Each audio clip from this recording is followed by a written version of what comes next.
এই তো রাসূল সাল্লাল্লাহু আলাইহি সাল্লাম বললেন, পৃথিবীর মানুষ শুনে রেখো, 3 শ্রেণীর মানুষ জাহান্নামে যাবে। পৃথিবীর মানুষ শুনে রেখো, 3 শ্রেণীর মানুষ জাহান্নামে যাবে। 1, মুদমিনুল খামর, যারা নিয়মিত বিড়ি, তামাক, জর্দা, সিগারেট, ডুল, নেশাদার দ্রব্য খায়, পান করে, তারা জাহান্নামে যাবে। 2, আর রাজরাত মিনান নিসায়ে, পুরুষের বেশধারী নারী, যারা পুরুষের জুতা স্যান্ডেল পরে, যারা পুরুষের শার্ট প্যান্ট পরে, যারা পুরুষের পোশাক পরে, এইসব নারী জাহান্নামে যাবে।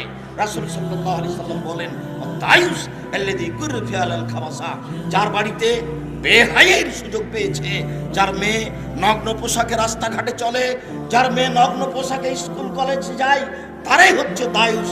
যার স্ত্রী ইসলামী পোশাক পরে না, নগ্ন পোশাক পরে রাস্তাঘাটে চলে, তারাই হচ্ছে দায়ুস। হজ করলেও হবে না, তাহাজ্জুদ পড়লেও হবে না। রাসূল সাল্লাল্লাহু আলাইহি সাল্লাম 1450 বছর পূর্বে এভাবে ঘোষণা দিয়েছেন। সম্মানিত দিনী ভাই বোন,